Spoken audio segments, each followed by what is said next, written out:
미경 씨 아버지요. 과거에 미경 씨 아버지가 제 아버지를 죽였어요. 그 말을 듣고 미경은 쓰러질 것처럼 주춤했다. 자신이 자고 있는 남편에게 식칼을 꽂으려고 했던 감정을, 늘 사랑을 얘기했던 남자도 똑같이 갖고 있었다고 생각하자 심장이 거칠게 떨려왔기 때문이었다. 잘못 알고 있는 거 아니에요. 제 아버지는 이미 과거에 누군가에게 죽임을 당했어요. 근데요. 어떻게 죽일 수 있다는 거예요. 그 누군가가 남편이죠. 명호의 말을 듣고 동훈은 발끈하며 대답했다. 알지도 못하면서 말 함부로 하지 말아요. 난 내 아내 아버님을 죽이지 않았어요. 그저 누군가의 오더를 받고 대시. 동훈은 말을 맺지 못하고 죄책감에 눌린 것처럼 미경을 쳐다봤다. 그리고 힘없이 다시 말했다. 정말 어쩔 수 없이 그 분이 딸과 도망가 살겠다는 말을 해서 아킬레스건만 살짝 그었을 뿐이에요. 말했다시피 당신 아버님이 자신을 죽이면 딸까지 2명을 죽이는 거라고 해서 못했던 거예요. 정말이에요. 동훈은 믿어달라는 표정을 지었지만 미경의 표정은 변화가 없었다. 근데 명호 씨는 제 아버지가 명호 씨 아버지를 죽였다는 걸 어떻게 알게 된 거예요? 명호는 미경의 말을 듣고 무언가를 숨기고 있는 것처럼 양손으로 얼굴을 쓸어내렸다. 그건 사랑으로 포장한 자신의 접근을 있는 그대로 말하고 싶지 않았기 때문이었다. 그 당시 명호는 아버지의 죽음에 대한 진실과 미경에 대한 사랑 사이에서 갈등을 했었다. 그래서 동훈의 의문처럼 미경에게 접근을 하면서도 더 다가갈 수가 없었다. 그리고 미경에 대한 연정이 커질수록 아버지에 대한 죄책감도 그만큼 더 커져만 갔다. 그것 때문인지 애초에 아버지의 죽음이 없었더라면, 미경이 개입되어 있지 않았더라면 하고 운명이 너무 가혹하다는 말을 하곤 했었다. 어느 날인가는 밤새 술을 마시며 아버지의 죽음을 모른 척하고 미경과의 사랑에만 집중하고 싶다고 생각한 적도 있었다. 하지만 미경에게 다가갈수록 뒷덜미를 잡아 끄는 것이 있었다. 그건 끊어낼 수 없는 핏줄에 대한 책임감이 었다. 그리고 어느 순간이 되자 사랑마저 모른 척하게 만들었다. 그러면서도 늘 마음 한 구석에는 미경이 맴돌았다. 더 접근하지 못하면서 사랑을 느낀다는 것 자체가 가혹한 천벌을 받고 있다는 생각마저 들게 했었다. 그래서 어느 날은 아버지가 용서하면 안 되냐고 소리치며 거리를 쏘다닌 적도 있었다. 하지만 아무리 발광하고 악을 써도 달라지는 건 없었다. 다시 미경을 보면 지웠다고 생각했던 아버지가 되살아났고 미경은 다시 잡을 수 없는 끈처럼 멀어져 갔다. 스스로 잡아야 행복을 느끼는 관계에 아버지가 끼어 있다는 게 너무 싫었다. 그래서 물려줄 게 없어 이런 엿 같은 관계를 물려주느냐고 아버지를 원망하기도 했었다. 밤새 아버지의 환영을 찢고 아침을 맞으면 거울 앞에 갈피를 못 잡고 있는 자신의 모습이 보였다. 굴레를 담고 있는 얼굴을 보다가 주먹으로 거울을 쳐 핏줄이 끊어진 적도 있었다. 하지만 병원에서 깨어나 다시 맞닥뜨린 건 자신이 사랑하는 미경과 죽음의 의문이 숨겨진 아버지의 모습이었다. 명호는 아버지만 아니라면 지금이라도 수단과 방법을 가리지 않고 다시 미경의 사랑을 얻고 싶었다. 동훈이 감당할 수 없는 폭력을 숨기고 있다고 해도 자신이 가진 걸 이용하면 얻을 수 있을 거라고 생각했다. 하지만 아무리 그래도 미경이 만든 의문의 벽만큼은 깰 수 없을 것 같았다. 설령 사랑을 얻었다고 해도 그 의문은 삶의 어느 부분에선가 반드시 모습을 드러낼 거라고 생각했다. 명호는 미경에게 숨기고 있는 사실을 말할까? 아니면 말을 얼버무리고 신빙성 없는 일로 만들어 버릴까 고민하다가 말했다. 어느 날 의문이 들었을 때 나름 조사를 했습니다. 그게 언제부터였죠? 미경은 과거의 어느 부분이 송두리째 날조된 것 같은 느낌을 지울 수 없었다. 명호는 미경에 대한 한 마음만은 고수하고 있는 것 같은 표정을 지으며 대답했다. 미경 씨를 만났던 순간이요. 미경 씨가 결혼하기 전. 아니요. 더 이전이었겠죠. 제가 경호 업무를 했을 때부터 저를 선택했던 게 그 일 때문이었겠죠. 그래서 일부러 성추행 같은 행동을 해 제 기억에 각인시켰고, 그걸 빌미로 제 주변을 맴돌면 사랑을 얘기했던 거잖아요. 다른 건 상관없지만 제 사랑만큼은 진심이었습니다. 그게 어떻게 진심일 수 있어요? 자신의 아버지를 죽인 사람과 관련 있는 사람한테 접근하면서 어떻게 사랑을 말하며 진심이었다고 할 수 있어요? 혹시 저에 대한 복수의 감정을 사랑이라고 착각하신 거 아니에요? 아닙니다. 제가 오죽했으면 그 갈등 때문에 손목을 다 그었겠어요. 명호는 여전히 상흔이 남은 손목을 까보였다. 말씀드리기 뭐하지만 그때 그 사랑 때문에 손목을 그었으면서도 그 사랑 때문에 제가 살 수 있었던 겁니다. 그래서 미경 씨 주변을 맴돌았던 거예요. 미경은 자신과 비슷한 삶을 살았을 것 같은 명호를 보자 지난 삶이 떠올라 자기도 모르게 울컥했다. 그건 지난 6년 동안 함께 살아온 동훈에 대한 복잡한 감정 때문이었다. 어쩔 수 없이 사랑을 얘기하며 잘 때는 아버지와 동훈의 관계를 잊으려고 했었고, 민재가 태어났을 때는 자신의 생명보 다 귀하게 느끼면서도 언젠가는 죽여야 하는 남편의 피가 섞였다는 생각을 하며 몸서리를 친 적도 있었다. 그리고 하루에 12번도 넘게 감정의 혼선이 머리와 가슴을 치고 지나갈 때마다 미경도 자살하는 걸로 끝내고 싶다는 생각을 했었다. 제가 살기 위해서 미경 씨 주변을 맴돌고 조사한 부분은 사과드리겠습니다. 명호의 말을 듣고 동훈이 역겹다는 얼굴로 대답했다. 이제 와서 사과가 무슨 소용이 있습니까? 그리고 그만합시다. 사랑이니 사랑 때문에 살 수 있었다느니 하는 말 내 입장에서 듣기 거북하네요. 정말 예의는 숨겨놓고 다니는 겁니까? 남편이 보는 앞에서 말리지 않으니까 사랑이 어쩌느니 저쩌느니 그래도 되는 거냐고요. 당신 눈에는 내가 그렇게 우습게 보입니까? 명호는 미경에게 말할 때와 달리 금방 냉정을 되찾고 대답했다. 나는 단지 과거에 미경 씨 때문에 살 수 있었다는 걸 말한 것뿐입니다. 그리고 조사한 걸로 보면 당신도 미경 씨 문제에서 벗어날 수 없는 입장이면서 왜 큰 소리입니까? 나는 당신하고 달라요. 당신은 복수를 숨기고 접근한 거지만 나한테는 오로지 사랑만 있었습니다. 그거야 자신이 저지른 걸 깨끗이 덮었다고 생각해서 하는 말이지 실제 그런 건 아니잖아요. 무슨 말이에요?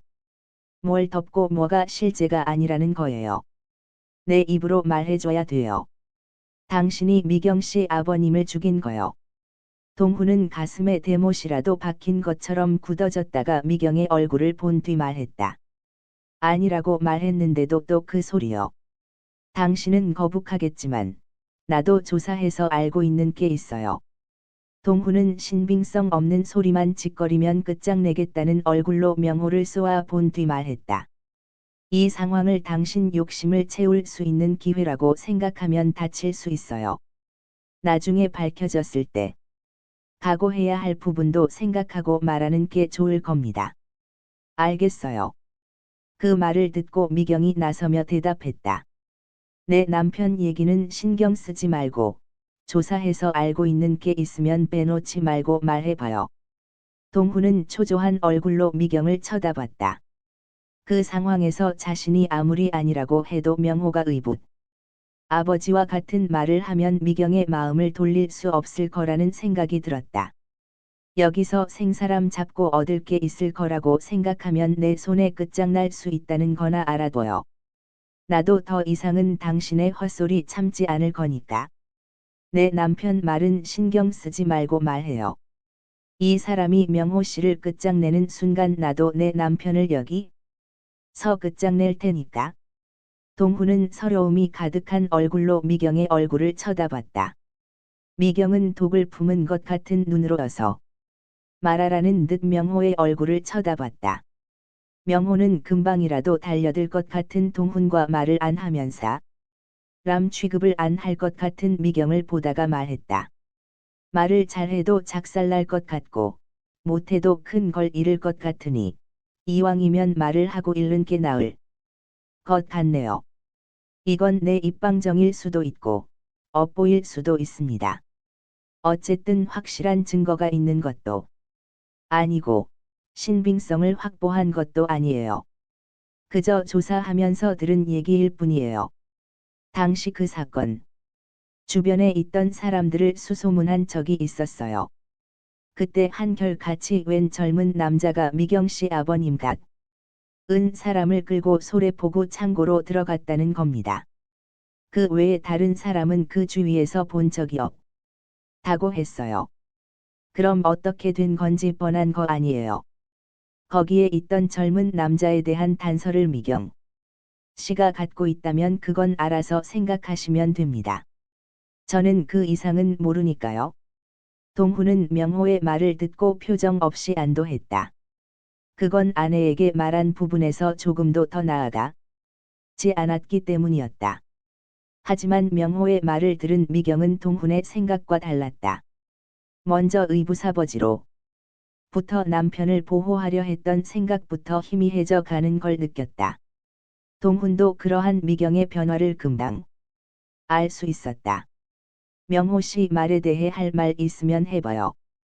미경은 동훈을 보며 적개심을 숨긴 채 물었다.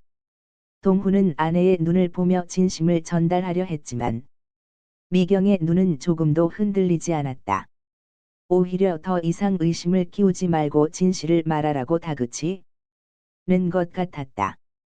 동훈은 미경의 시선을 피하고 오히려 의문을 키운 명호를 보며 말했다. 주어들은 걸 진실인 것처럼 말해서 나를 몰아세우고 얻을 걸 벌써 계산했나 보네요. 당신이 한 건 이미 내가 아내한테 말한 거예요. 아시겠어요? 그렇게 눈을 부릅뜨며 따질 필요 없는 것 같은데요. 나는 그저 발로 뛰어서 얻은 걸 말했을 뿐입니다. 좀 전에 질문은 미경 씨가 했잖아요. 아내분보다는 내가 만만하다고 생각하신 것 같은데. 미경 씨가 당신 말을 듣고 싶어 하시잖아요. 그러니까 나 보지 마시고 미경 씨 보고 대답하세요. 동훈은 미경 쪽으로 시선을 돌리고 대답했다. 몇 번을 말해도 의심만 쌓이겠지만 어쩔 수 없이 똑같은 얘기를 반복할 수밖에 없네요. 난 그때 당신 아버님을 죽이지 않았어요. 오히려 내가 당할 걸 알면서도 아버님을 살려드렸어요. 그때 내가 창고를 나간 뒤 어쩌면 누군가 창고로 들어갔을지 몰라요. 그때가 밤 9시 정도였을 거예요. 한적한 소래포구 창고에서 내가 나간 뒤 누가 들어갔어도 몰랐을 정도로 주변이 칠흑같이 깜깜했어요. 그리고 그날따라 광활한 갯벌에 바람까지 불었어요. 그러니까 바람과 어둠 때문에 그 상황을 제대로 볼 수가 없었을 거예요. 만약 그게 가능하다고 말하는 사람이 있다면 나를 봤다는 그 사람이 그곳에 있었고 바로 그 사람이 범인이거나 거짓말을 하고 있거나 둘 중 하나일 거예요. 대단하시네요. 말로 천냥 빚을 갚는다는 말을 의심하며 살았는데 당신을 보니 그렇게 갚을 수도 있겠다는 생각이 드네요. 누구도 증명해 줄 수 없는 당시 상황을 낮에서 밤으로 바꿨을 수도 있고 사람의 오감까지 건드리는 광활한 갯벌에 바람까지 넣어서 말하는 거에는 저도 할 말을 잃었네요. 이 말을 듣고 미경이 명호에게 물었다. 젊은 남자를 소래포구 창고에서 봤다는 시간이 낮이었어요. 밤이었어요. 명호는 난감해하는 표정을 지으며 머뭇거리다가 대답했다. 그때 제 아버지에 대한 걸 찾던 터라 미경 씨 아버님에 대해서는 상세하게 묻지 못했습니다. 죄송합니다. 동훈은 올가미에서 빠져나온 것 같은 얼굴로 명호에게 말했다. 애꿎은 사람에게 덫을 놓으려면 더 신중해야 하지 않을까요? 잘못하다가는 덫이 자신의 목을 물어버릴 수도 있으니까요. 아시겠습니까? 놀랍게도 벌써 홀가분한 표정이 되셨어요. 아무리 그래도 미경씨 아버님은 돌아가신 상태고, 어쨌든 그곳에 미경씨 아버님과 같이 있었던 사람이 본인이면서 그렇게 빨리 여유로운 표정을 지어 도 될지 모르겠네요. 동훈은 분을 참듯 입술을 깨물다가 대답했다. 좋아요. 내가 인정할 건 인정하죠. 그럼 미경씨 아버님을 죽인 걸 인정하는 겁니까? 명호가 혹하는 얼굴로 묻자 동훈이 대답했다. 그게 아니라 내가 의심을 받는 첫 번째 사람이라는 걸 인정한다고요. 하지만 당신도 내 아내에게 당신 위치가 어디쯤인지 알고 있어야 할 것 같아요. 내 아내 아버지가 죽인 남자 아들이 바로 당신이에요. 그러니까 복수를 하지 않는다면 볼 필요가 없는 사이라는 거죠. 나는 의심을 받는 사람이고, 당신은 아버지 복수를 위해서 6년 전부터 칼을 갈아왔던 사람이라는 겁니다. 내 아내와 누가 더 가깝고 뭔지는 알아서 생각해요.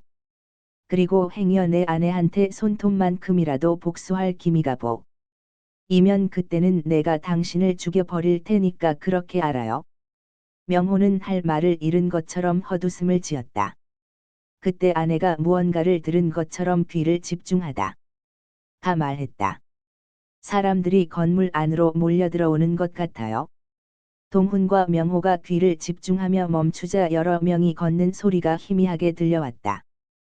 콘도에 사람들 들어오는 게 당연한 건데, 혹시 단체 손님들이 들어온 거 아닐까요? 명호가 말하자 동훈이 손을 뻗으며 조용히 하라는 신호를 보낸 뒤 문 쪽으로 가 밖을 쳐다봤다.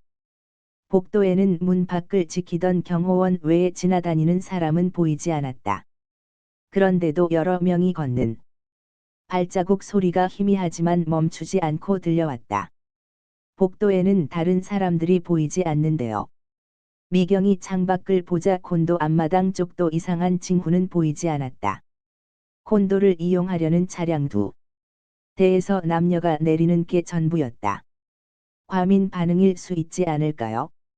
명호가 말하고 소파로 가 앉자 동훈이 문을 잠그고 소파 쪽으로 가며 말했다. 과민 반응으로 목숨을 부지하는 걸 목도하기도 하거든요. 그렇게 혼자만 마음 놓고 있지 맙시다. 아까도 말했지만 아버지가 우리나라에서 못 보는 곳은 한 군데도 없어요. 평창동 CCTV만 뒤져 또 우리 차량 번호 얻는 건 금방일 거예요. 그리고 여기 온 것도 경찰망 뒤져서 다 알고 있을지 몰라요. 근데 왜 콘도로 온 거예요?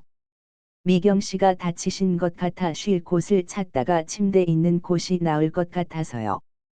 명호가 대답하자 미경이 순간 이상한 낌새를 느낀 것처럼 말했다. 여러 명이 조금씩 움직이는 것 같아요. 소리가 다가올수록 죽는 것 같아요. 솔직히 지금은 안 들리는 것 같은데요. 특별하게 무슨 훈련이라도 받은 거예요. 명호가 미경을 보며 물었다.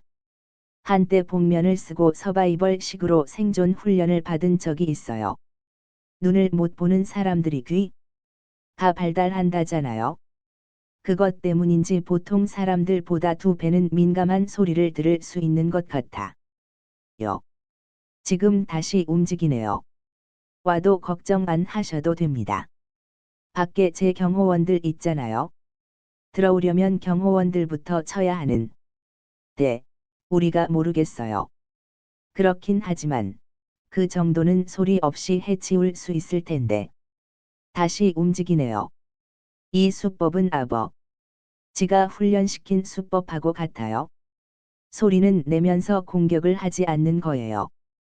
긴장하면서 망설이게 하고, 그러다 보면 두려움을 못 이기고 먼저 뛰쳐나가게 하는 거예요. 아마 우리가 뛰쳐나오길 콘도 밖 어딘가에서 기다리고 있나 봐요. 만약 뛰쳐나가지 않고 여기 있으면요? 동훈이 물었다. 그럼 숨어 있던 사람들이 조만간 이 방으로 몰려들어 올 거예요. 그럼 어디 숨어 있는지 모르는 놈들에게 뒤통수 맞느니 숨어 있는 자가 돼서 뒤통수 치는 게 낫겠네요. 그러다 포위당하면 불구덩이에 갇히는 것하고 같을 텐데 낫겠어요. 나 같으면 들이닥치기 전에 나가서 도망가는 게 나을 것 같은데요. 명호가 동훈의 잘못된 판단을 지적하듯 말했다.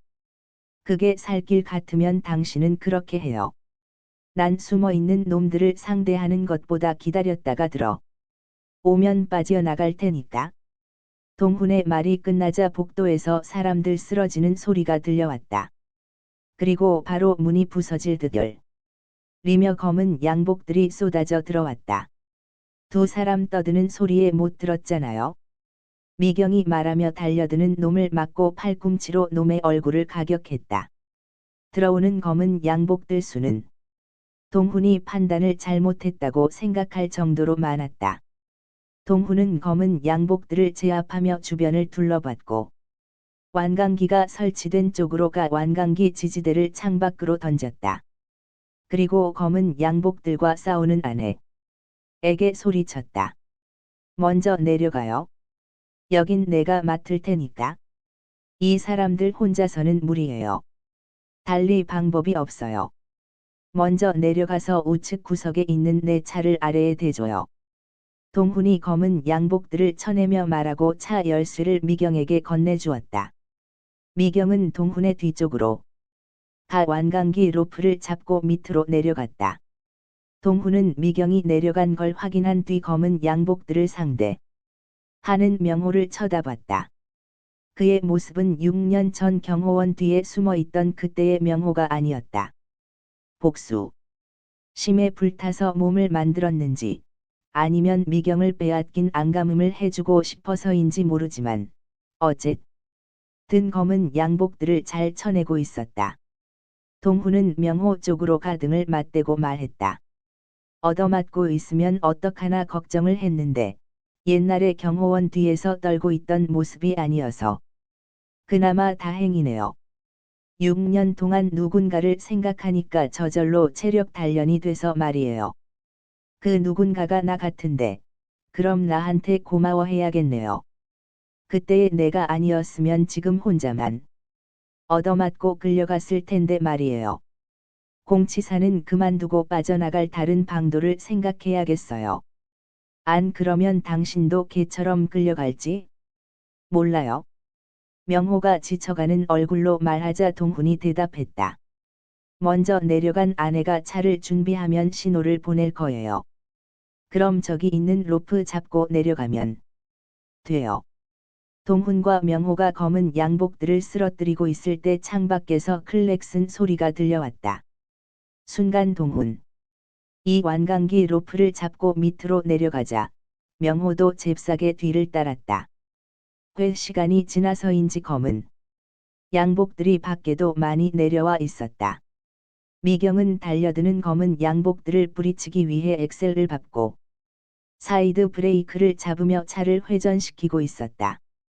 동훈과 명호가 1층으로 내려오자 미경이 차를 회전시키며 차 후방을 들이밀었다. 동훈과 명호는 SUV 후방 지지대를 잡고 차에 간신히 매달렸다. 차가 한 바퀴 돌며 검은 양복들을 쓸어낸 뒤 입구 쪽으로 달리다가 멈추자 동훈과 명호가 SUV 뒷좌석에 탔고 차는 다시 출발했다. 차는 콘도 입구를 빠져나가 무서운 속도로 달려 도로를 달리는 차들 속에 섞여버렸다. 저들이 전부가 아닐 것 같은데 과거에는 어땠어요? 동훈이 묻자 미경이 대답했다. 과거에도 이런 경우가 있었는데 늘 보조 버스가 따라다녔어요. 아버지는 대저택 상황실에서 상황을 모니터로 보고 진두지휘하고 야전 사령관급의 팀장들이 버스마다 있어서 일을 마무리했던 것 같아요. 아마도 콘도에서 반경 5km 안에 보조 버스가 있을 거예요. 미경은 운전을 하다가 생각난 듯 다시 말했다. 스마트폰도 안 껐네요. 이렇게 쫓기다 보면 생각을 못해서 더 당하는 것 같아요. 스마트폰부터 끄고 뒤에 지도 있으면 한 번 찾아봐요. 미경은 주머니에서 스마트폰을 꺼내 동훈에게 주었다. 동훈은 미경의 스마트폰을 끈 뒤 말했다. 내 차에 지도 없을 거예요. 휴대폰으로 찾고 거야겠어요. 그럼 지도에서 가장 가까운 곳의 터널을 찾아요. 가급적이면 긴 터널로요. 터널은 뭐 하게요? 동훈이 물었다. CCTV로 식별할 수 있는 게 차 번호예요. CCTV가 없는 쪽에서 차를 바꿔 타면 혹시 시간을 벌 수 있을지 모르겠어요. 일산 쪽을 좀 아는데 여기서 제일 가까운 곳은 강매 지하차도일 거예요. 길이도 꽤 길어요.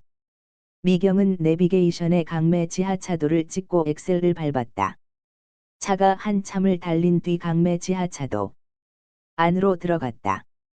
그리고 앞 유리창으로 차도 양쪽 천장을 본 뒤 CCTV가 없는 걸 확인하고 핸들을 꺾어 차를 옆으로 세운 뒤 차 뒤 트렁크를 열고 비상등을 켰다. 3개 차로 중에 2개 차로 중간에 차를 세웠기 때문에 차가 밀리기 시작했고 뒤에서 빵빵거리는 소리가 들려왔다. 됐어요. 이제 나가서 뒤에 있는 차들 중에 혼자 운전하는 차를 잡아요. 협박을 하든 돈으로 수하든 그건 알아서 하세요. 미경의 말을 듣고 동훈과 명호가 서로를 보다가 명호가 말했다. 협박보다는 돈이 낫겠네요. 이 와중에 경찰한테까지 쫓기면 더 힘들어질 테니까. 내가 줘요. 명호가 뒤쪽으로 걷다가 연식이 오래된 차를 발견하고 다가가 유리창을 두드렸다. 차 유리창이 내려오자 명호가 말했다. 저 앞에 있는 차랑 바꿔 탈래요. 제가 사정이 좀 생겨서 그러는데 200만 원 드릴게요. 낡은 차 주인은 어리둥절한 얼굴로 명호를 보기만 했다. 그냥 차를 잠깐 빌려준다고 생각하세요. 앞차는 신형이에요. 저한테 명함을 주시면 며칠 뒤에 연락할게요. 만약 연락이 안 오면 저 차를 가지셔도 돼요. 옆에 있는 이 사람 차예요. 제가 이동훈입니다. 차 내비에 이동훈이라고 적힌 곳 원룸이 제 주소예요. 차를 쓰시다가 연락 오면 그때 바꾸시면 됩니다. 안 오면 그냥 가지셔도 돼요. 지금 이 차 팔아봐야 폐차비가 더 나오겠네요. 좋아요 300드. 릴게요. 명호가 이서한 100만 원짜리 수표 3장을 내밀자 낡은 차 운전사는 망설이다가 바로 수표를 켜쥐고 자신의 명함을 주었다. 미경이 차 키를 내밀자 낡은 차 운전사는 키를 받자마자 앞으로 걸어 갔다. 명호가 낡은 차의 운전석에 타고 미경이 뒷좌석에 동훈이 조수석 문을 열고 앉았다. 주변에서는 계속 클렉슨 소리가 들려왔고 옆으로 세워놨던 차가 출발하자 앞차들이 움직이기 시작했다.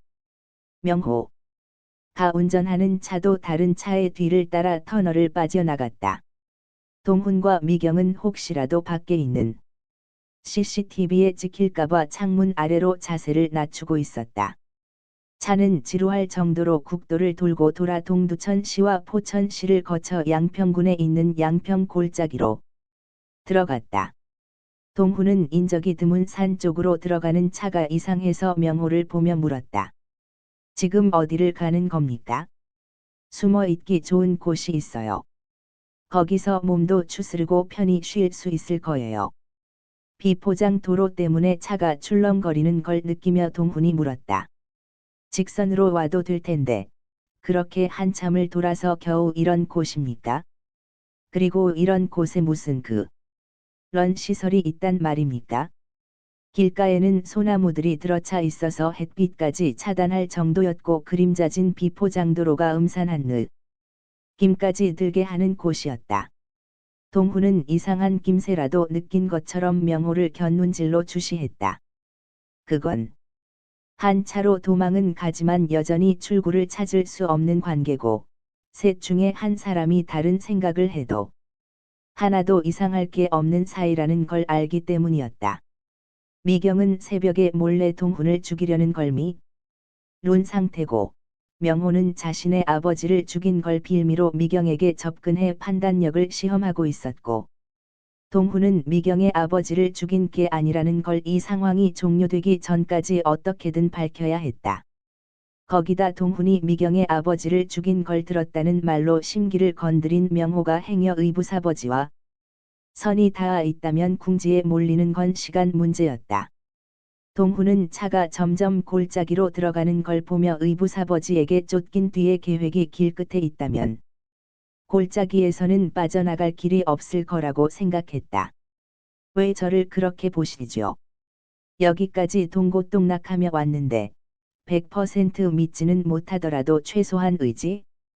할 사람이라고 생각할 줄 알았는데 아닌가요? 명호는 견눈질하는 동훈의 눈빛이 거슬렸던지 퉁명스럽게 물었다. 의지할 사람이라는 걸 보여주는 방식이 아닌 것 같아서요. 이렇게 외진 길로 들어가기 전에 자기 끝에 뭐가 있는지 정확히 말해주면 안 됩니까? 내가 다른 모의를 준비하고 있다고 생각하시는 모양인데 나 그렇게 치밀한 사람 아닙니다. 를 경험한 미경 씨는 아실지 모르지만 나는 감정과 연민을 더 가까이 하며 산 사람이에요. 그렇게 살았어도 그것들을 누를 수 있는 복수라는 단어를 숨기고 있잖아요. 아무리 위장을 잘 해도 그 단어를 무시할 수 없죠. 내가 말씀드리지 않았어요. 미경 씨 아버지한테 감정이 있는 거지. 미경 씨한테는 감정이 없다. 그래서 6년 전부터 사랑의 감정을 느끼며 살았다고. 벌써 잊으셨어요. 그런 말은 됐고 내 물음에 답이나 해요. 나를 그렇게 못 믿으면서 여기까지 오는 동안 왜 핸들을 맡기셨는지 모르겠네요. 아까 보니까 코까지 골며 자는 것 같던데. 만약 제가 미경 씨를 빼앗기고 먹었던 마음을 다시 먹으면 저 계곡물로 함께 처박힐 수도 있는데요. 명호는 비탈진 계곡 아래를 보며 협박하듯 말했다.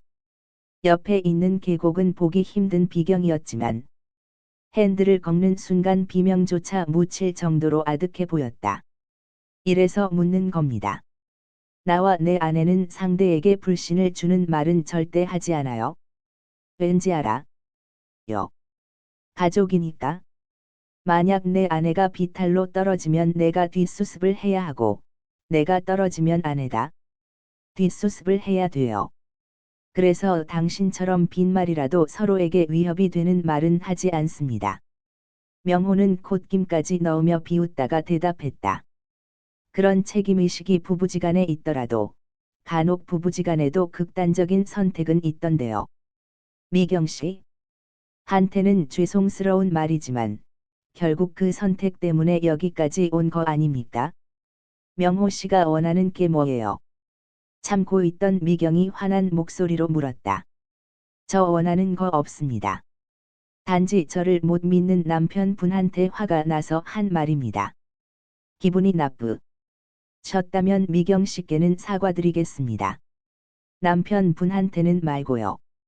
동훈은 어이없다는 표정을 짓고 말했다. 그러니까 쓸데없는 말 말고 끝에 뭐가 있는지 말만 하면 되는 거 아닙니까? 아까 말씀드렸잖아요. 이 길로 가면 쉴 곳이 있다고. 거의 다 왔어요. 요 앞에 있는 소나무. 숨만 돌면 바로 보일 거예요. 차가 출렁거리며 비포장도로를 달려 모퉁이를 돌자 근사하게 생긴 거대한 별장이 나타났다. 제 별장입니다. 가끔 머리 식힐 겸 들르는 곳이에요. 굳이 이런 곳을 위험한 곳 취급하는 분께 말씀드리고 싶지 않아서 안 했던 것뿐입니다. 미경 씨께는 말씀드리지 못한 거 다시 한 번 사과드립니다. 내리시죠. 명호가 말하고 먼저 내리자 동훈과 미경도 따라 내렸다. 동훈과 명호가 아래를 보자 차 안에 을 때와는 또 다른 풍경이 보였다. 낮은 산봉우리들과 맑은 하늘이 마치 한 폭의 동양화를 보는 것 같았다.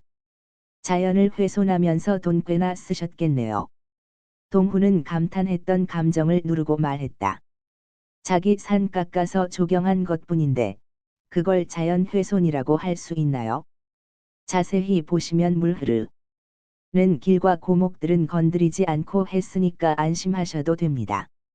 피곤하실 텐데 안으로 들어가시리. 죠.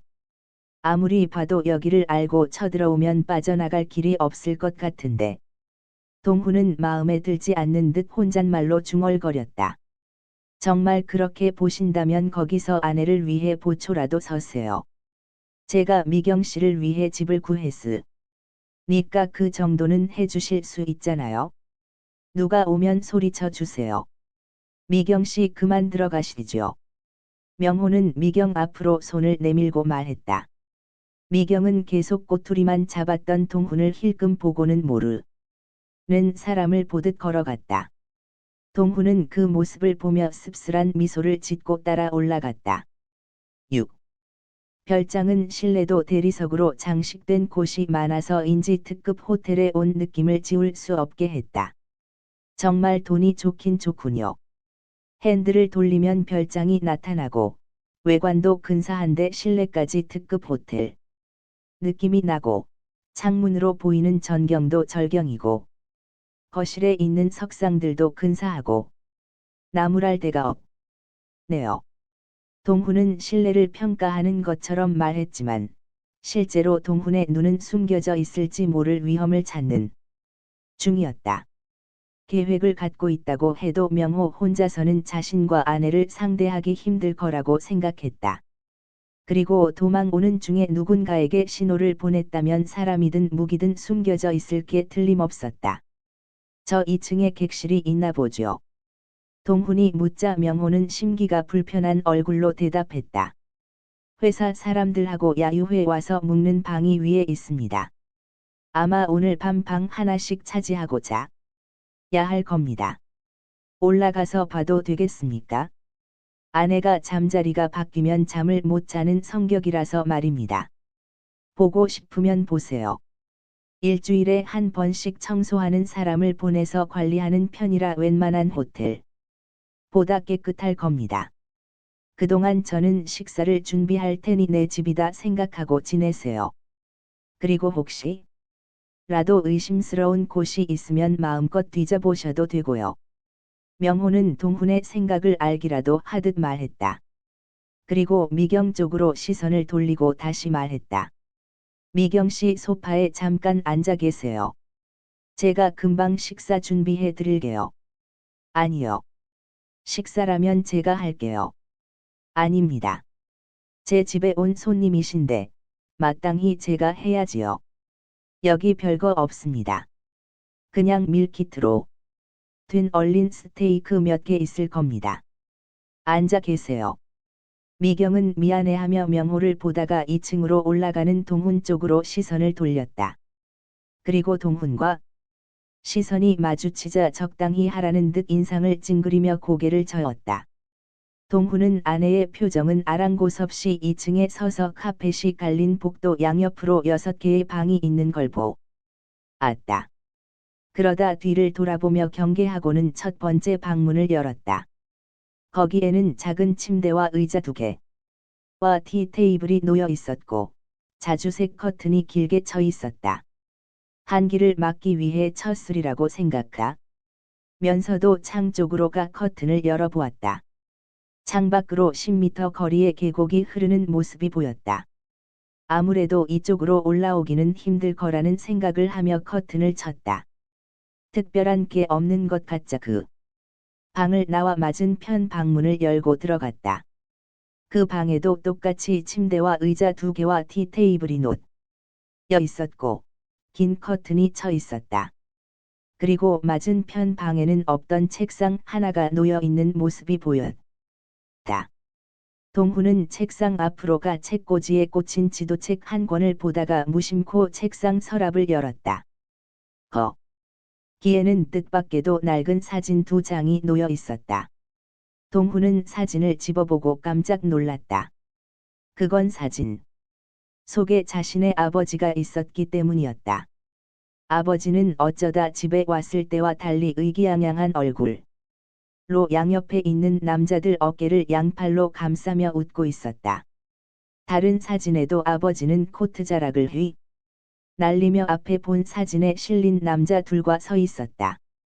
아버지 오른쪽에 있는 사람은 동훈도 아는 사람. 이었다. 한때 오더를 받아 죽이려고 했던 미경의 친아버지였다. 동훈은 아버지와 아는 사람이었단 말인가? 라고 중얼거리고는 아버지 좌측에 있는 남자를 봤다. 그는 아무리 봐도 본 적이 없는 사람 이었지만 머릿속을 스쳐가는 촉만은 있었다. 억지로 베어 맞추긴 했지만 이목구비가 명호와 닮아 또 너무 닮았다는 인상을 지울 수 없었다. 눈매가 부리부리하고 쌍꺼풀이 져 있으며 눈썹이 진한 게 미소를 짓는데도 공격을 준비하는 것 같은 경계심을 심어주는 인상이 딱 명호였다. 그리고 기분 나쁜 분위기마저 닮았다는 생각이 들었다. 그때 계단을 올라오는 발자국 소리가 들리자 동훈은 급하게 사진을 서랍에 넣고 문을 닫았다. 계단을 올라왔던 소리가 멈추자 동훈은 숨길 이유가 없다고 생각하고 다시 서랍을 열고 뒤를 돌아보았다. 거기에는 예상대로 명호가 의심을 거두지 않는 얼굴로 서 있었다. 명호는 열려진 서랍을 보고도 원래 그렇게 되어 있는 걸 본 사람처럼 말했다. 다 봤으면 그만 식사하시죠. 동훈은 열려진 서랍을 보며 대답했다. 왜 이걸 보고도 안 묻죠? 당황해 하지도 않고. 제가 허락한 방에 들어온 동훈 씨가 서랍을 열어본 것뿐인데 뭘 물어보고 당황해 하기까지 해야 되나요? 여기 서랍 속에 있는 사진이 이 정도 얘기로 끝낼 게 아니라는 걸 아시잖아요. 명호는 잘못 봤다는 듯 두 걸음 걸어와 서랍 안의 사진을 본 뒤 다시 말했다. 혹시 이 중에 아는 사람이 있습니까? 그걸 몰라서 묻는 겁니까? 아니면 알고도 어떻게 나오나 떠보는 겁니까? 떠보다니요. 그까짓 사진 두 장으로 뭘 떠볼 수 있다고 그렇게 묻는지 모르겠네요. 그래요. 그럼 이 사진 어디서 난 겁니까? 제 아버지 유품을 정리하다가 나온 사진입니다. 아버지가 갖고 있던 사진을 내 별장에 두는 것. 또 동훈 씨한테 의심을 받아야 합니까? 그럼 왼쪽에 있는 분이 아버님이세요? 동훈이 물었다. 잘 아시네요. 혹시 동훈 씨 아버님도 계십니까? 알고 계시잖아요. 여기 가운데 어깨동무를 하고 계신 분이 제 아버지예요.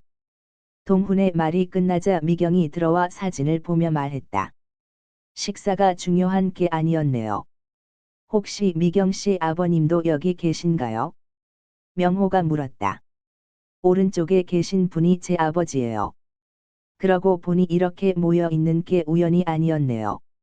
명호의 말을 듣고 동훈은 의심스런 눈으로 명호를 보다가 말했다. 우연이 아니라는 걸 지금 아신 것처럼 말씀하시네요. 제가 볼 때는 과거부터 알고 있었던 것 같은데. 내 아내를 사랑한다고 쫓아다니는 순간에도 우리가 만나서 가야 할 길이 우연이 아니라는 걸 알고 있었잖아요. 아니에요. 명호는 애매한 표정을 짓다가 대답했다. 그 문제는 나중에 따지기로 하고, 제 생각부터 말씀드리면 새로운 단서가 나올 줄 알고 사진을 놓은 건데, 계획이 틀어져 버렸네요. 무슨 말이에요? 동훈 씨를 2층으로 보낸 건 사진을 보고 겪은 게 있으면 털어놓으라고 한 건데. 사진을 보는 동훈 씨를 보니 털어놓을 게 없는 것 같아서요. 미경 씨도 마찬가지고요. 괜히 나만 패를 깐 것 같네요. 손해가 이만저만이 아닙니다. 그런 의미에서 일단 접고 내려가서 식사나 하시죠. 식으면 별로인 음식이라 여유 부릴 시간이 없습니다. 일단 내려가서 음식 먹으며 얘기해도 탓할 사람 없습니다. 오세요. 명호는 말하고 먼저 방을 나가 계단을 내려갔다.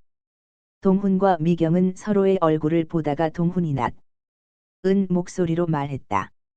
저 사람을 날 믿는 만큼 믿으면 그만큼 위험을 안고 가는 거예요. 저 사람은 우리 인생을 우연으로 가장해 계획한 사람이에요. 내가 살필 걸 알면서 미리 이 방에 사진을 놓은 거라고요. 그런 경계심 심어줄 필요 없어요. 저 사람이 우리 인생을 계획한 사람이라면 당신은 나를 수렁에 빠뜨린 사람이에요. 우리 인생을 계획한 사람이나 내가 어른이 되기 전에 수렁에 빠뜨린 사람. 이나 다를 게 뭐가 있겠어요. 판단은 나중에 할 테니까 나 신경 쓰지 말아요.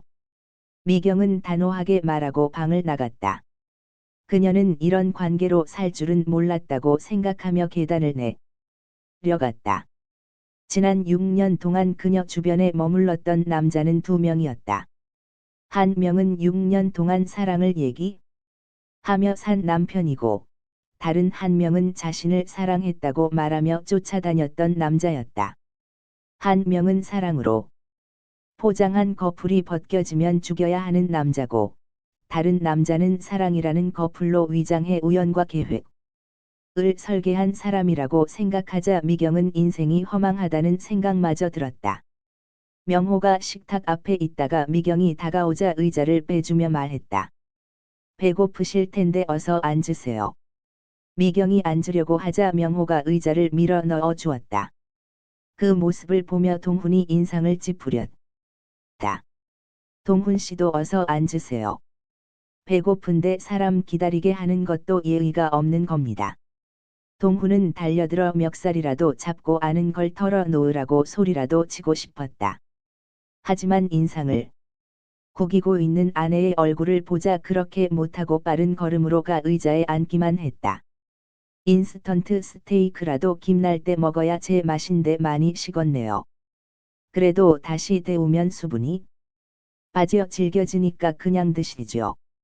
명호가 말하고 먼저 나이프와 포크를 잡고 고기를 썰어 먹었다. 아까 못 들은 말이 있는데 그것부터 말해주면 안 됩니까? 동훈이 말하자 미경이 나이프와 포크를 잡으며 대답했다. 식사할 때는 식사 먼저 하시죠. 괜히 엄한 말 들으면 목구멍에 걸릴지도 모르는데. 동훈은 아내의 차가운 목소리를 듣고 입을 다물었다.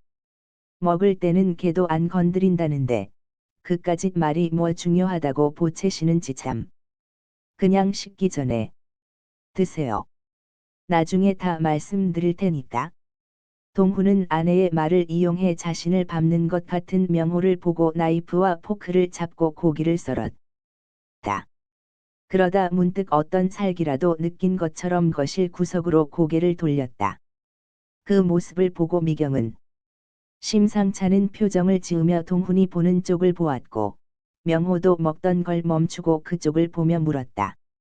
밥 먹는데 신경 쓰이게 뭐 하는 겁니까? 거기 뭐라도 있어요. 있는 게 아니라 살기가 느껴져서요. 내가 그쪽으로 훈련을 좀 해서 민감한 신호만 느껴져도 반응이 와서 말이에요. 예상보다 많이 느껴지는 것 같은데. 거실 구석에는 철갑옷을 입은 무사의 형상이 예리한 창을 들고 서 있는 모습이 보였다. 고작 저거 보고 살기라고 하시는 것 같은데 저건 그냥 강인함을 상징하는 조형물일 뿐입니다. 저걸 보고 살기를 느끼는 게 아니라 저걸 놓은 사람한테 살기를 느낀다는 말입니다. 내 말 아시겠어요? 동훈은 명호 쪽으로 시선을 돌리고 다시 말했다. 솔직히 말하는 게 좋을 겁니다. 준비해 놓은 게 사진만이 아니잖아요. 우리가 언젠가는 여기에 올 거라고 생각해서 책상 서랍에 사진을 넣어둘 정도면 내 아내에 대한 감정을 풀 준비도 되어 있을 것 같은데. 내 생각에는 그게 살기로 느껴진 것 같은데. 내 말이 틀려요. 동훈은 말이 끝나자마자 앞에 놓인 나이프와 포크를 보았다. 명호는 동훈의 시선이 머무는 곳을 따라 보고 말했다. 여차하면 나이프라도 집어서 던지시게요. 당신이 한 준비가 내 아내와 나를 벼랑에서 떠미는 거라면 나이프뿐이겠어요. 여기 부엌에 있는 많은 도구들이 당신 몸에 박히게 될 거예요. 역시 6년 전에 비해 하나도 안 변했네요. 말은 상냥하게 하는 것 같으면서도 내용은 과격하고 그걸 행동으로 옮겼을 때는 상대값이 떡이 되거나 죽는 상황이 되는 것만 말로 옮기시는 것 같네요. 미경씨 같이 아름답고 여성스러운 분과 사셔도 사람의 본성은 바뀌지 않나 봐요. 그동안 미경씨가 살면서 힘드셨겠다는 생각이 드네요. 아니면 동훈 씨가 살면서 위장을 잘 하셨나? 과격하, 고폭력적인 성향을 감추는 쪽으로. 그거야 사람에 따라 다르겠죠. 당신 같이 조력자 흉내를 내면서 결정적인 순간에 분노를 거낼 사람한테는 내 더러운 성향을 다 꺼내겠죠. 하지만 그렇지 않은 사람한테는 인간적인 모습으로 하는 편입니다. 그러니 더러운 성향 밑바닥까지 보고 싶지 않으면 사실대로 말해요. 사진 말고 뭘 준비해 놨는지. 명호는 들고 있던 나이프와 포크를 내려놓으며 알 수 없는 웃음을 짓고 말했다. 6년 전에도 보통이 넘는다고 생각했는데 지금 역시 대단하시네요. 사람 마음을 꿰뚫어보는 독심술이라도 장착하셨나? 명호의 말을 듣고 놀란 건 동훈이 아니라 관심 없다는 듯 스테이크만 먹고 있던 미경이었다.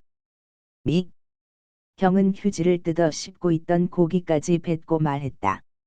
그럼 정말로 나에 대한 걸 갚고 싶어서 준비를 해놨단 말이에요. 명호는 미경한테만은 신뢰를 얻고 싶어서인지 자세까지 고쳐 앉으며 정중한 어조로 말했다. 제가 전에도 말씀드렸지만 미경 씨께는 어떤 감정도 없습니다. 그럼 준비했다는 건 뭐예요? 미경이 묻자 명호는 기회를 잡은 것처럼 동훈을 보고 말했다. 그건 동훈 씨가 말했던 겁니다. 저 앞에 철제 무사를 갖다 놓은 제 마음.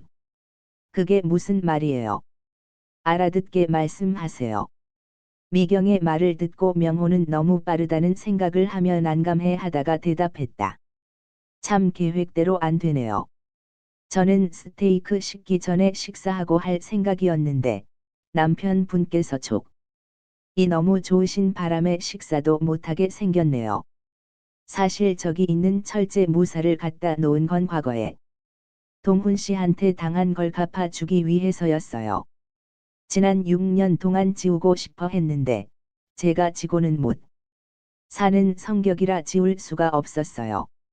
과거에 제 경호원들 팔을 못 쓰게 만들고 저한테 와서 말씀하다 쳤죠. 그렇게 경호원들 뒤에 숨어서는 결코 본인을 이길 수 없다고. 그래서 저걸 갖다 놓고 틈나는 대로 훈련을 했습니다. 아마도 이곳에 베인 제 땀과 훈련의 기가 동훈 씨한테 오해를 사게 느껴졌는지 모르겠네요. 그 말을 듣고 동훈은 살기를 느끼며 명호를 주시하고 있었고 미경은 6년이란 시간이 흘렀는데도 여전히 그때의 절망감에 갇혀 사는 것 같은 명호를 이해 못하겠다는 듯 보다가 말했다. 명호 씨 이제 그만하셔야 되는 거 아니에요? 아니요. 그렇게 애처롭게 보셔도 할 수 없습니다. 이 모양으로 사는 게 제 방식대로 잘 사는 겁니다. 이렇게 시간을 보내는 게 제 운명이라는 거 잘 알고 있습니다. 그래서 미경 씨 남편분께 부탁 하나 하고 싶은데 들어주시겠습니까? 미경 씨 남편분은 또 뭡니까? 하던 대로 하지? 뭐요? 부탁이라는 게. 동훈은 말하고도 여전히 가시지 않는 살기를 느끼며 주변을 둘러보았다. 명호는 절호의 기회를 놓치고 싶지 않다는 듯 목소리에 힘을 주며 말했다. 6년 전에 경호원 뒤에 있었던 나로 돌아가 동훈 씨하고 정식으로 한번 해보고 싶은데 가능하겠습니까? 동훈은 이제야 서늘하게 다가왔던 느낌의 정체를 알았다는 듯 웃으며 말했다. 그러니까 내 아내 앞에서 나를 밟고 남자다운 모습을 보이겠다 그거 아니요? 아닙니다. 과거에 힘 꽤나 썼던 동훈 씨한테 잃어버렸던 제 자존심을 찾고 싶은 것뿐입니다. 지금 뒷골목 애들처럼 동훈 씨한테 싸움을 원하는 게 아닙니다. 지난 6년 동안 수련한 제 무도를 증하고 싶은 겁니다. 제 자존심을 걸고 말로 포장하는 건 그때나 지금이나 능수능란하시네요. 정 그렇게 원하면 그럽시다. 고맙습니다. 명호는 바로 일어나 거실 쪽으로 걸어 나갔다. 그 모습을 본 미경은 남자들의 행동을 이해 못하겠다는 얼굴로 말했다. 둘 다 그만 보여. 하지 말라고요. 나한테 자존심을 찾고 싶다잖아요. 그렇게 원하는데 기회는 줘야지요. 동훈이 말하자 미경이 대답했다. 기회를 주려는 게 아니라 이 기회에 명호 씨를 어떻게 하려는 거 아니에요. 정말 할 수만 있다면 그렇게 하고 싶네요. 당신을 놓고 6년 전 얘기하는 게 얼마나 짜증나는 일인 줄 알아요? 어쨌든 자기가 시작한 거니까 어디가 부러져도 할 말이 없겠죠. 저 사람만 기회가 아니라 나도 기회예요. 그러지 말아요. 그렇게 하지 말라고요. 미경이 말하는데도 동훈은 못 들은 척 거실로 걸어갔다. 그 모습을 보고 미경이 거실로 달려가 두 사람 사이에 서서 양쪽을 보며 말했다. 둘 다 그만 보여. 쫓기는 처지에 이럴 필요가 뭐 있어요. 이러다가 어느 한 명이 다치면 어떡 할 거예요. 그때 의부사버지 수하들이 닥치면 그때는 어떡할 거냐고요. 미경씨 그런 걱정은 안 하셔도 됩니다. 이건 양아치들의 싸움이 아니라 남자 대 남자의 대결입니다. 비겁한 순간에 몰리거나 야비한 순간을 이용하려는 시도가 있어야 다치게 됩니다. 미경씨가 보는 앞에서 그런 순간을 이용할 사람 없을 겁니다. 앞에 분은 어떨지 모르지만 어쨌든 저는 그렇습니다.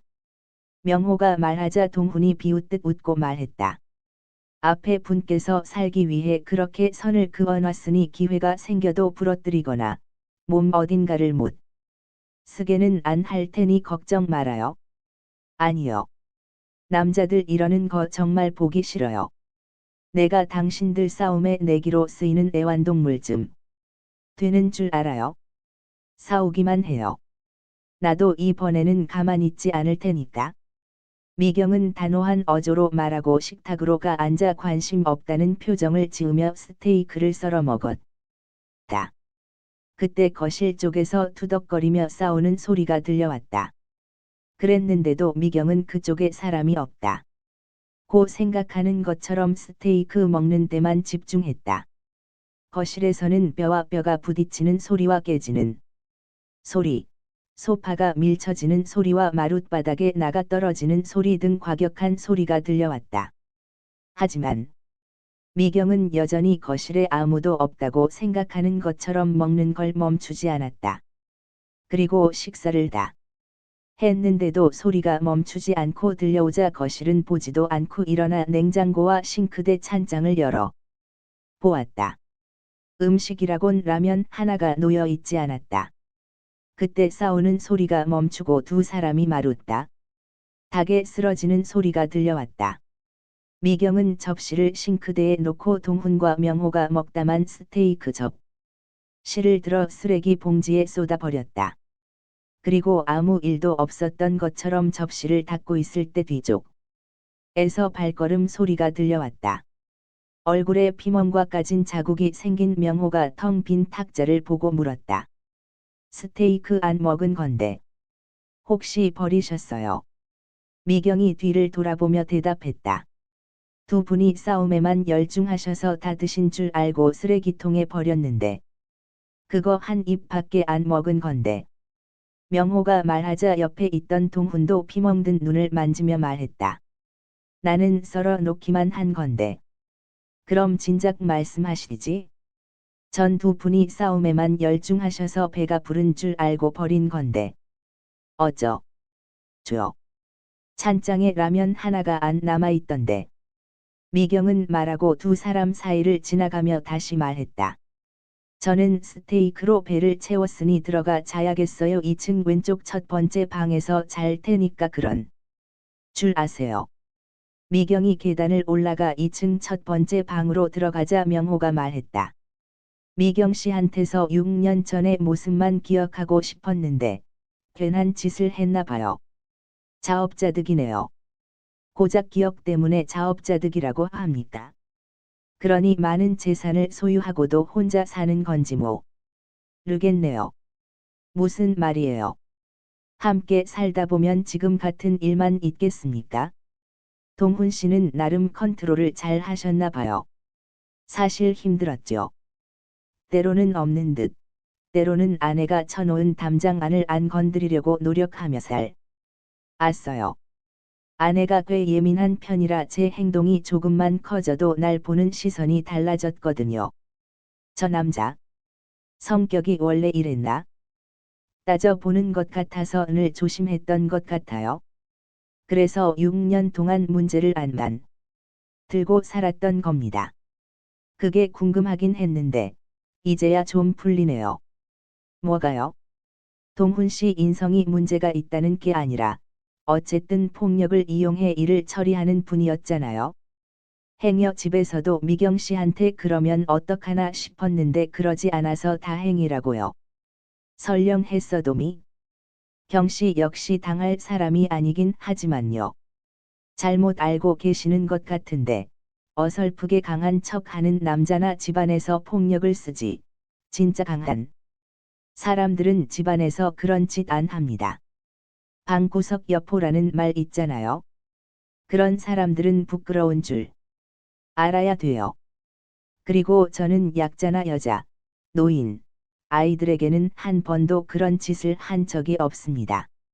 대신 우쭐해서 강한 척 하려는 자가 약자를 패면 그때는 내 폭력성을 보게 되겠죠. 왜 저를 보십니까? 재력 있고, 이제는 기술까지 얻었으니 행여나 그럴 기회가 오더라도 그러지 마시라고요. 명호 씨 같은 경우 재력까지 겸비해서 그러면 제대로 졸장부 소리 듣게 될 겁니다. 사람을 뭘로 보고 그러십니까?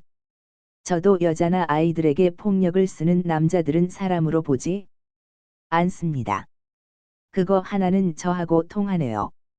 그리고 어쨌든 제 제의에 응해줘서 고맙습니다. 6년 동안 수련을 했는데도 원래 강한 사람한테는 역부족인가 봅니다. 무슨 소리 하십니까? 제 얼굴 멍든 거 안 보입니까? 옛날 같았으면 이러지 않았을 텐데, 너무 안이하게 살았다는 생각이 들게 해줘서 오히려 고맙게 생각합니다. 정말 6년 만에 일취월장 하셨네. 요. 우리 이럴 게 아니라 남자들끼리 남았는데 술이라도 한잔 하시죠. 음식은 없어도 술은 숨겨놓은 게 있습니다. 명호는 말하고 싱크대 서랍을 열어 양주 한 병을 꺼내고 잔 2개를 챙겨 소파로 가 앉아 안주 없이 양주를 마셨다. 양주병이 반 정도 없어질 즈음 명호가 혀 꼬부라진 소리로 말했다. 술이 들어가니 회개가 하고 싶어지네요. 아까 우리가 주먹 다짐 할 때 솔직히 기회라고 생각했습니다. 동훈 씨를 죽지 않을 정도로 뭉개고 목숨만 유지시킨 채 유폐시키고 미경 씨 앞에 서고 싶었어요. 동훈도 양주 한 잔을 따라 마시고 대답했다. 회개를 들었으니 답례 회개를 해야겠네요. 아까 명호 씨와 서 있을 때 일부러 6년 전에 나라고 세뇌시키고 있었어요. 그래야 명호 씨를 죽여버릴 수 있을 테니까요. 내 아내가 싸우기 전에 말렸는데도 솔직히 이런 기회가 없겠더라고요. 정말 이번 기회를 놓치면 앞으로도 6년 전 아내 얘기를 들어야 할 것 같아서 얼마나 좋았는지 몰라요. 남편 입장에 외간 남자 입에서 6년 전 아내 얘기 듣는 게 얼마나 스트레스인지 아십니까? 얼마나 못났으면 외간 남자가 툭 하면 아내 얘기를 하게 두니까. 그 전에 그 남자를 없애버리면 되는 거잖아요. 안 그렇습니까? 그 말을 들은 명호의 표정이 심각해졌고 갑자기 정신이 맑아지는 게 싫었던지 양주를 연거푸다 라 마시고는 대답했다. 저도 좀 더 회개를 해야겠네요. 아까는 동훈 씨께 어떻게 보여질까 싶어서 말의 수위를 가려 했던 겁니다. 사실은 나도 동훈 씨를 죽여 없애고 싶었어요. 동훈 씨만 없다면 미경 씨는 혼자일 테고 아직 30도 안 된 여자가 혼자 남겨진다 해도 그 미모에 애 하나 있는 건 문제가 아니라고 생각했습니다. 그리고 애는 돈만 있으면 크는데 지장이 없을 거고 유학이라는 좋은 장치가 다 해줄 테니 안 보고 사는 것도 가능할 테고 정말 이 나에게도 꿈을 이룰 시간을 주는구나 싶었습니다. 동훈은 술에 취했는데도 짜증이 나 견딜 수가 없었다. 이번에 확실히 안 건데 역시 여자 하나에 남자 둘의 조합은 결혼 제도가 있다고 해도 여전히 불안하고 안 좋네요. 어떻게 다시 기회를 드릴까요? 아내도 없는데 이번에는 무규칙으로 어디가 부러지건 깨지건 찢어지건 해볼래요. 정말 제게 꿈을 이루게 해주실 거예요. 나 오늘 꿈을 이루는 겁니까? 동훈은 어이없어 하다가 일어났다. 조니워커 한 병을 비워서인지 한 발이 저절로 옆으로 움직일 정도로 중심이 흐트러졌다. 명호도 일어나며 한 발을 옆으로 움직이며 중심이 흐트러지는 모습을 보였다. 앞으로 2번 다시 내 아내와 엮인 얘기를 안 한다고 약속하면 한 번은 봐드릴 수 있는데. 동훈이 혀 꼬부라진 소리로 말하자 명호는 그렇게 간보며 살지 않았다는 듯 웃고 대답했다. 그럴 바에는 그냥 죽을랍니다. 그렇게 한다는 건 꿈을 버리는 건데 사람이 꿈이 없으면 죽는 다잖아요. 그냥 우리 말로 하지 맙시다. 동훈과 명호는 어지럽게 보이는 시야를 확보하려고 눈을 끔뻑거렸고 무겁게 붙어 있는 것 같은 주먹과 발을 느끼며 상대 앞으로 다가갔다. 동훈은 기절을 시킬 좋은 위치라고 생각하면서도 어지러운 정신을 느끼며 말했다. 정말 당신은 이성과 법을 안 갖고 있는 사람이네요. 버젓이 내 아내로 있는데 뺏을 수 있다고 생각하는 게 온전한 정신을 가진 사람이 할 생각입니까? 확인시켜드리고 싶지는 않지만 이미 깨진 상황이잖아요. 아까 미경 씨 보니까 당신을 죽이고 싶어 하는 것 같던데. 그럼 남편으로서 권리 같은 건 애당초 사라진 거 아닙니까? 자신을 죽이고 싶어 하는 아내한테 미련을 갖는 게 6년 전 사랑을 말하는 것보다 낫다는 생각이 안 드는데 내 말이 틀린 겁니까? 내 아내가 그러는 건 사실이지만 그건 오해만 풀리면 사라질 겁니다. 그리고 설령 내가 죽을 위치에 있다고 해도 당신 같은 사람한테 마음을 열 사람이 아니에요. 그러니까 쓸데없이 헛물켜지 말고 옛날부터 잘했던 연정이나 품고 조용히 살아요. 혼자. 나한테 연정은 기본이고 미경 씨가 마음을 열지 안 열지는 가봐야 아는 일 아닙니까? 정말 말 나온 김에 죽고 싶은 거요. 동훈은 명호를 쏘아 보며 말했고 명호도 흔들리지 않고 대답했다. 몇 번을 말해요. 그러자고 여태 말한 건데. 순간 동훈이 명호의 멱살을 움켜잡았다. 그때 2층 난간에 있던 미경이 소리쳤다. 거기서 뭐 하는 거예요? 아직도 싸움이 안 끝난 거예요. 정말 두 사람 징글징글하네요. 어떻게 그럴 수 있어요? 지금 이 상황을 모르겠어요. 이런 상황에서도 자기 욕심만 채우면 되는 거냐고요. 내가 미리 말하지만 이 일이 마무리돼도 더 이상 두 사람하고 엮이는 일은 없을 거예요. 그러니 쓸데없는 일로 힘 빼지 말고 들어가서 잠이나 자요. 만약 한 번 더 소리가 나면 그 사람은 먼저 안 보는 걸로 알게요. 알았어요. 미경은 소리치듯 말하고 방 안으로 들어가 문을 닫았다. 명호와 동훈은 말없이 서로의 시선을 피했고 동훈은 명호의 멱살 잡았던 손을 조용히 풀었다. 동훈이 테이블을 치우려 하자 명호가 속삭이듯 내일 치우면 돼요. 놔두세요. 라고 했고 동훈은 말없이 머리만 끄덕거렸다. 명호는 2층을 가리키며 3번 방을 쓰라는 손짓을 했고 손가락을 펴며 자신은 5번 방을 쓰겠다는 표시를 하고 2층으로 올라갔다. 동훈은 거실에 남아 어두운 창밖을 보고 있었다. 그러자 참 이상한 관계라는 생각이 들었고 그 생각만큼 의심이 밀려왔다. 명호는 다른 여자를 만날 수 있는데도 아내만 생각한다. 어쩌면 자신의 아버지를 죽인 단서가 아내의 아버지에게 있다는 증거를 못 찾았기 때문인지도 모른다.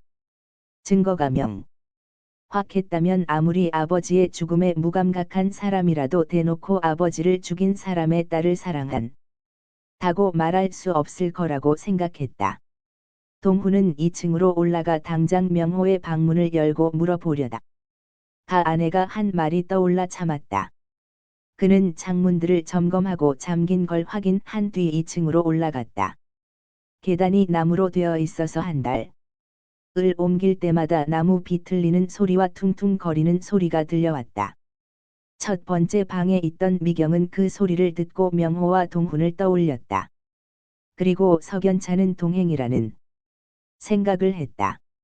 의붓아버지가 설계한 건 자신과 동훈과의 미래였는데 그 속에 예상 못한 명호가 껴서 이곳까지 온 게 왠지 깨름칙하다는 생각이 들었다. 콘도에서 자신의 아버지가 명호의 아버지를 죽였다고 한 것도 앞뒤가 안 맞는 말 같았다.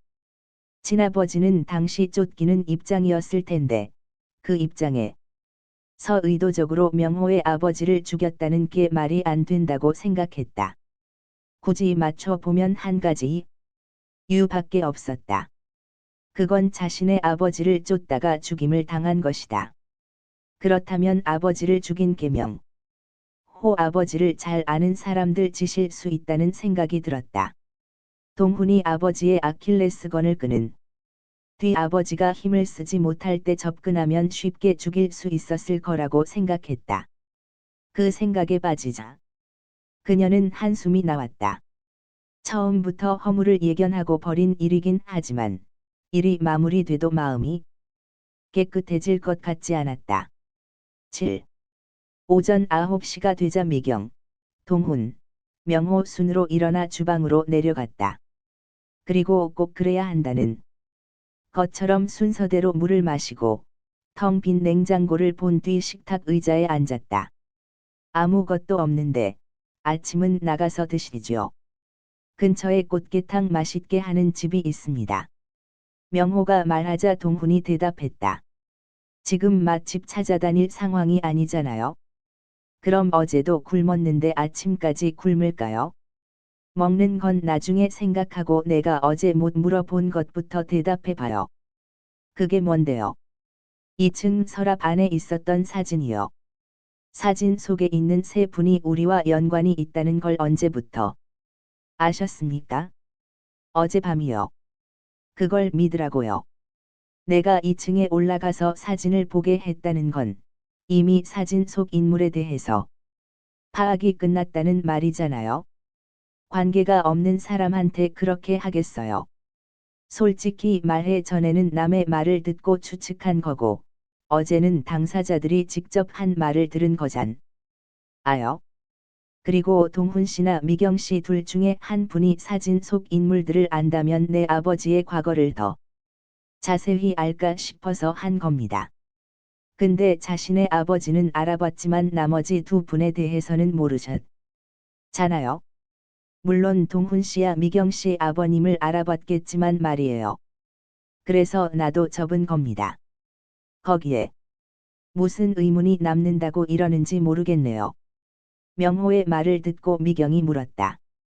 그건 그렇다 치고, 그럼 제 친아버지가 명호 씨 아버지를 죽였다고 했는데, 그건 어떻게 안 겁니까? 그때 이미 말씀드렸다시피 조사하다가 들었습니다. 누구한테요? 그건 그분 신변이 위태로워질 수 있어서 말씀드릴 수가 없습니다. 그분을 밝히지 않으면 명호 씨 아버지는 제 아버지를 쫓다가 죽임을 당한 거고, 남편이 아버지의 아킬레스건을 끄는 뒤 아버지가 약해진 틈을 노려 명호 씨 아버지 편에 있던 사람들이 제 아버지를 죽였다고 밖에 생각할 수 없어요. 미경의 말을 듣고 명호가 의심스런 얼굴로 물었다. 미경 씨께 이런 말을 들으니 당혹스럽네요.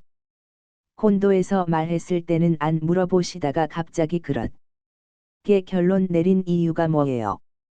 특별한 이유는 없어요.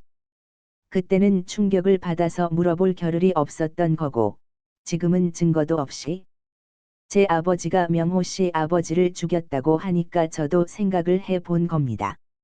충분히 그럴 수 있잖아요.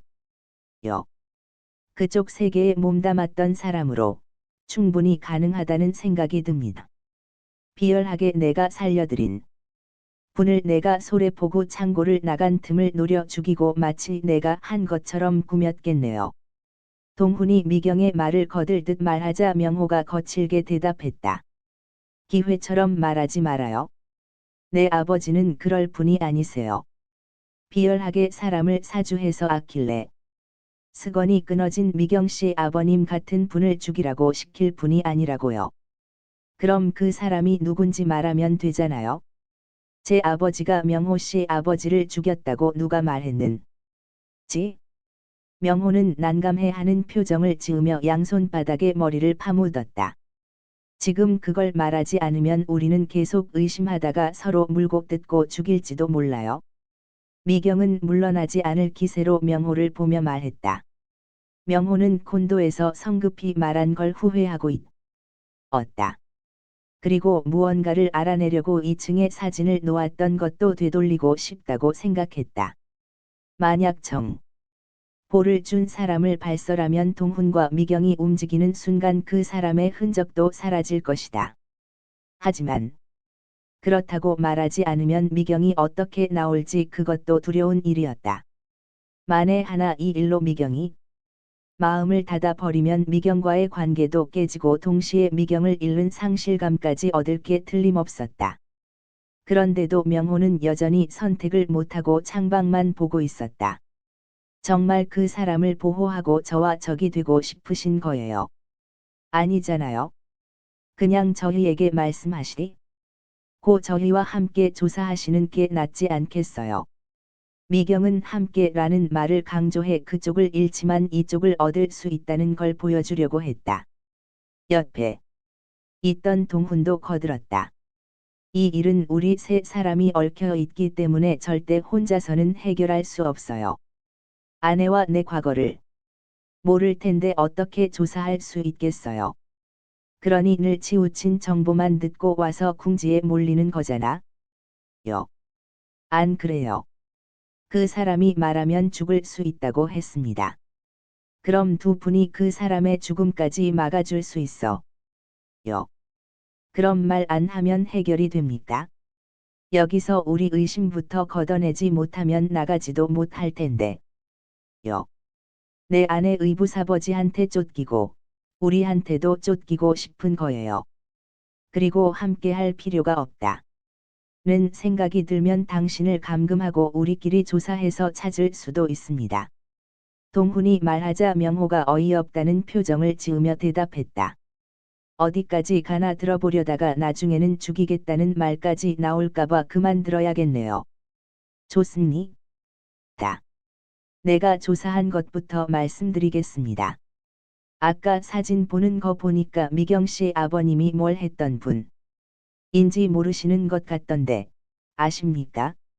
미경은 아버지의 모습이라도 떠올리는 것처럼 생각에 잠겨 있다가 말했다. 조그마한 사업을 하셨던 것 같아요. 늘 운전기사가 집까지 아버지를 모셔왔고 출근하실 때도 기사가 아버지를 모시러 왔었어요. 그리고 매일 양복에 넥타이를 매고 출근을 하셨어요. 그러니까 아버지가 중소기업 사장님 정도로 아셨겠네요. 네, 가끔 전화로 사업 얘기도 하셨으니까요. 그럼 아버님이 돌아가시고 나서도 그렇게 아셨습니까? 아버지가 운영하던 사업체가 부도나서 남아있는 게 없다는 말을 들었고 꽤 괜찮은 2층 기에도 가압류 딱지가 붙어서 저는 그런 줄 알았어요. 미경씨 아버님께서 딸한테는 좋은 것만 보고 살게 하고 싶으셨나 봐요. 무슨 말이에요? 미경이 묻자 아버지 모습을 알고 있는 동훈은 왠지 씁쓸한 표정을 지었다. 어깨동무를 하고 있을 정도면 같은 일을 했을 거라는 추측이 들었지만 자신이 직접 아내에게 말해줄 수는 없었다. 가만히 모른 척하고 있자 명호가 말했다. 남편 분께서는 부친이 하셨던 일을 아시는 것 같은데 이왕이면 잘 아는 남편 분께서 말씀해 주시죠. 미경씨 아버님의 실제 직업이 뭔지? 동훈은 확신까지 하고 있었으면서도 기분 나쁜 표정을 지으며 대답했다. 그걸 내가 어떻게 안다고 말하라는 겁니까? 아내의 결혼하기 전 얘긴데. 추측도 안 되세요. 본인 아버님 직업을 생각하면 눈치챌 수 있을 텐데. 그게 아니라 미경씨. 과거를 바꾸어 놓고 싶지 않으신가 봐요. 그래서 나보러 환상을 깨주라고 말하는 거 아니에요. 무슨 말하는 겁니까? 본인이 조사한 걸 말한다면서요. 본인이 말을 꺼냈으면 본인이 책임을 져야지. 왜 사람 눈치나 보고 말꼬리나 잡는지 모르겠네요. 눈치 보고 말꼬리 잡는 게 아니라 가까운 분이 말씀해 주시면 더 낫지 않나 싶어 말씀드렸던 겁니다. 동훈과 명호의 말을 듣고 눈치가 왔던지 미경이 굳은 얼굴로 말했다. 두 분 다 제 환상 걱정하지 않으셔도 돼요. 아버지 직업이 뭐가 그렇게 중요하다고 그래요. 소기업 사장이 아니면 어때요? 상관없으니까 말해봐요.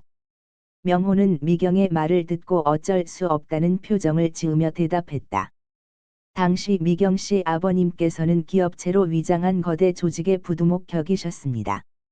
말을 듣고 미경은 놀라는 얼굴로 입만 움찔거리다가 낮게 숨을 내쉬었다. 안 물어보셨으면 대답도 안 했을 텐데. 죄송합니다. 명호 씨가 왜 죄송해요? 제 아버지가 절 속인 건데. 미경은 아버지와 함께 했던 어린 시절을 떠올렸다. 초등학교 다닐 때 아버지는 젊은 사업가였고, 학교에서 학부모 수업에도 아버지는 중소기업을 운영하는 젊은 사업가로 소개하며 반 친구들에게 미래의 포부에 대해 얘기를 했었다. 꿈을 크게 갖고 멀리 보며 절망에도 굴하지 않고 나아가야 훌륭한 사람이 될 수 있다고 해 반 친구들은 물론이고, 시집을 안 간 담임 선생님까지 아버지를 흠모하게 만들었다.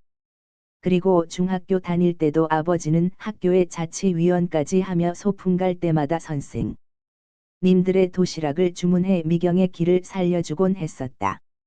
거기다가 반 친구들은 하교 때마다 교문 앞에 오는 아버지의 고급 차를 보며 미경을 부러워했고, 그런 아이들을 보며 미경도 은근히 아버지를 자랑스럽게 생각하곤 했었다. 언젠가 어느 책에서 본 것 같아요. 살면서 늘 진실의 중요성을 외면한 채 위장을 어떻게 하느냐에 따라서 인생의 높낮이가 달라 보인다고 믿는 사람들이 있다고 말이에요. 대부분 가짜 인생이 라는 걸 알면서도 그렇게 스스로를 속이고 산다고요. 어쩌면 아버지가 그 인생을 열심히 사셨던 분 같다는 생각이 들어요. 죄송합니다. 명호 씨가 왜 죄송해요? 절 속인 사람은 제 아버지인데요. 듣고 있던 동훈이 끼어들며 말했다. 쓸데없이 설계를 해서 그렇잖아요. 일부러 사진을 갖다 놓아서 몰라도 될 일까지 알게 되는 거잖아요. 명호가 쏘아보자 동훈은 이해 있냐는 표정을 짓다가 고개를 돌렸다. 저한테 미안해하지 않으셔도 돼요. 지금이라도 알았으니까 됐습니다. 만약 몰랐다면 아버지의 좋은 모습만 생각하며 과거에 묻혀 살 뻔했어요. 오히려 알게 해줘서 고맙습니다. 아닙니다. 그래도 이게 고마워할 것까지야 없는 일이죠. 그런 거 알아서 정신 건강에 좋을 게 뭐가 있어. 모르면 더 낫지? 동훈이 말했고, 명호가 언짢은 표정을 짓자 바로 고개를 돌렸다. 그 얘기는 잘 알아들었으니까 계속 하세요. 미경이 말을 했는데도 명호는 조심성이 생겼던지 더는 말을 못하고 머뭇거렸다. 그건 자신이 사한 걸 캐들어가면 미경의 아버지 직업에 대한 세부 사항까지 말해야 하는 순간에 직면할 수 있기 때문이었다. 제가 괜찮다고 하잖아요. 그 뒤에 뭐가 또 어떻게 됐냐고요. 명호는 미경이 닥달했는데도 난감해하는 표정을 지으며 시선을 피했다. 그 모습을 보고 동훈도 이쯤에서 접는 게 좋겠다는 생각을 하며 말했다. 굳이 명호 씨 말 듣지 않아도 우리가 조사할 수 있어요. 괜히 증거도 없이 떠드는 말 들어봐야 일에 혼선만 올 거예요. 그러니까 이제 그 얘기는 그만하자고요. 동훈 씨 말이 맞습니다. 증거도 없는 말 들어봐야 더 혼란스럽기만 할 겁니다. 이 모두가 증거도 없이 나부된 제 잘못입니다. 하지만 미경은 듣는 걸 포기할 생각이 없어 보였다. 저도 어느 정도는 예상하고 있어요. 아버지가 그 위치에 있었다면 하지 말아야 할 일을 했을 거라는 생각 정도는 하고 있으니까 상관 말고 말해봐요. 미경이 단호하게 말하자 명호도 더는 머뭇거리지 못하고 말했다. 그 당시 제 아버지가 당한 걸 말해준 사람은 미경씨 아버님 밑에 있던 사람이었어요. 그래서 미경씨 아버님의 행적을 누구보다도 잘 알고 있었어요. 거기다가 미경씨 아버님 밑에 있던 분이라 거짓말을 했을 가능성도 없다는 생각을 했습니다. 그 사람이 내 아버지가 명호씨 아버지를 죽인 걸 봤다고 했습니까? 죽이는 걸 직접 본 게 아니라 업자에게 시키는 걸 봤다고 했습니다. 지시받은 사람이 누군지는 모른다고 했습니다. 그 말을 듣고 미경이 생각하는 표정을 짓다가 대답했다. 그 사람이 아버지에 대해 뭐라고 했는지 더 자세히 얘기해봐요. 미경은 명호의 아버지를 죽이라고 했던 것보다 아버지의 본래 모습을 알고 싶었다. 그동안 자신이 살면서 보았던 허위가 아니라 진짜 아버지의 모습을 알고 싶었다. 하지만 명호는 다시 머뭇거리기만 했다. 괜찮다니까요. 제 얘기는 확실하지 않은 얘기입니다. 증거 사진이나 녹취라도 있으면 그 사람 말을 전하겠는데 그런 거 없이 있는 그대로 옮길 수는 없습니다. 처음 물으신 건 미경씨 아버지가 제 아버지를 죽인 걸 아는 사람을 대라고 한 거니까 저는 여기까지만 하겠습니다. 내가 들으면 마음 상할 짓이라도 제 아버지가 했다고 했습니까? 그 사람은 미경씨 아버지와 척을 진 사람은 아니지만 그 세계에서 오래전에 발을 뺀 상황에서 감정이 남아있는 사람 같았어요. 그래서 다 믿을 건 못 됩니다. 명호는 그 남자가 했던 말을 떠올리며 속으로 진저리를 쳤지만 표정에는 전혀 나타나지 않았다. 그 남자는 미경의 아버지를 종잡을 수 없는 사람이라고 했었다. 어쩔 때는 덕이 많은 사람처럼 사람들을 포용했다가 어느 순간에는 미친 괴물로 변해서 무자비하게 사람을 다뤘다고 했었다. 언젠가 자신의 말을 따르지 않은 사람이 있었는데 그 사람 말에 화를 참지 못하고 양손을 망치로 뭉개 버린 적도 있었다고 했었다. 그러고 나서 그 사람을 무릎 꿇게 하고 여자들을 불러 음주 가무를 즐겼다고 했었다. 자신이 참견할 수 있는 위치가 아니라서 보고만 있었지 사람으로 쳐줄 수 있는 인간이 아니라고 했었다. 명호는 그 남자가 했던 사람으로 쳐줄 수 있는 인간이 아니라는 말이 머릿 속에서 지워지지 않아 티 나지 않게 머리를 흔들었다. 그래도 제가 듣고 싶다면 어떻게 하시겠어요?